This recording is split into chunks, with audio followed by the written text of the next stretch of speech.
Bago. Isang buwan na makalipas mga kamotodik nang simulan natin i-build si Chu Pablo. Maraming nasaktan, marami ang nagalit. Pero wala tayong magagawa kung bakit ang bashers ko ay mga pangit. Gago! Sinimulan natin ito sa pagbaklas ng mga cover niya. Tapos pininturahan na rin natin yung chassis niya. Grabe, napakaganda! Tapos napakakintab din ang pintura niya. Isinunod na rin natin pinturahan yung mga cover ni Chu Pablo. Hanggang sa malagyan na natin ito ng primer at nakulayan ng kulay pula, tsaka natin nilagyan ng decal. Pagtapos natin maglagay ng decals mga kamotodik, binaon natin yan sa clear coat para mas maganda.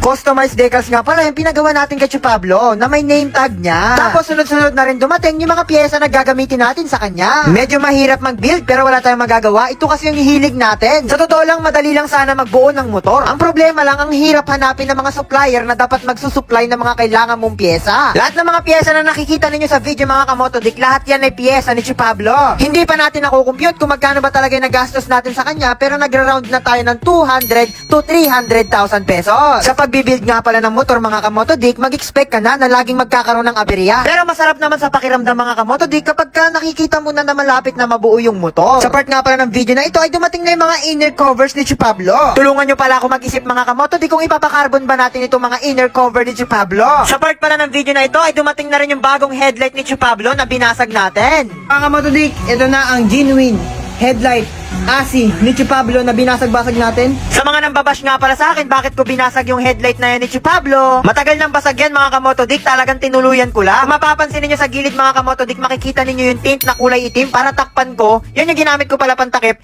para matakpan yung basag ng headlight ni Chu Pablo. Ngayon ay bago. Sa part na ito mga kamotodik, ipinakita ko naman dito kung ano yung kinalabasan ng pintura na ginawa natin. May dumating na rin nga pala na parcel. Ito nga pala yung bagong magiging upuan ni Chu Pablo. Sa mga nagtatanong nga pala kung ito pa rin ba yung cover ni Chu Pablo? Yes mga kamotodik, yan pa rin yung cover ni Chu Pablo. Nirepair ko lang yan tapos nirepair. Pagtapos niya mga kamotodik, sinukat na agad natin yung ulo ni Chu Pablo para makita na natin yung mukha niya. At isa-isa na rin natin kinabit yung mga cover ni Chu Pablo. Ito dito. Pak! Ganito lang yung kabilis pag kinabit dito mga kamotodik ko. Mga kamotodik, ganun lang kadali, nakabit na agad natin. So, at kinabit na rin natin yung mga ibang cover ni Chu Pablo. At syempre, kung makikita ninyo sa video, napakaganda na ng tindig ni Chu Pablo.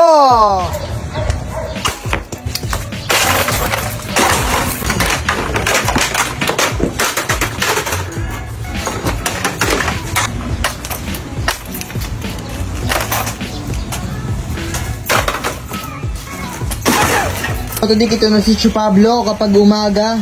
And kung makikita ninyo, napakaganda ng pintura niya.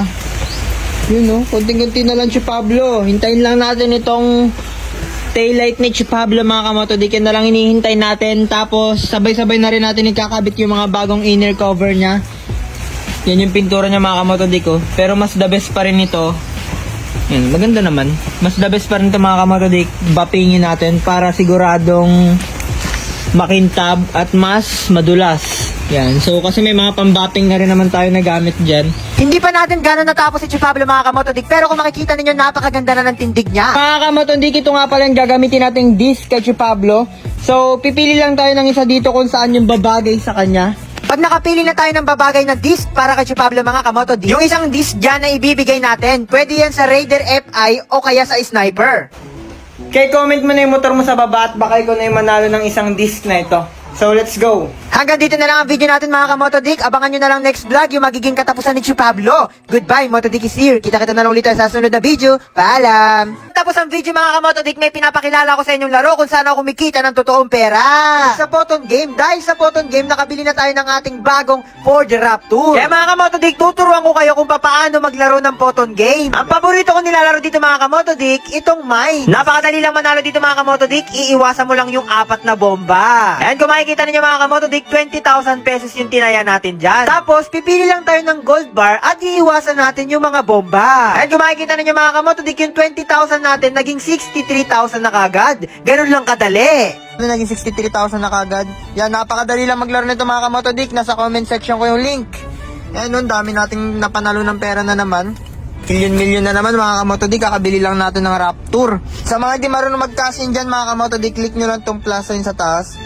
Yan. Tapos i-click nyo lang tong how to cash in para makapunta kayo doon sa nagtuturo kung paano mag-cash in dito. Yan mga kamotodi, kaya sa lahat ng gusto manalo at maglaro ng Photon Game, nasa comment section ko yung link. Goodbye, Motodiki is here. Kita-kita na lang ulit tayo sa susunod na video. Paalam!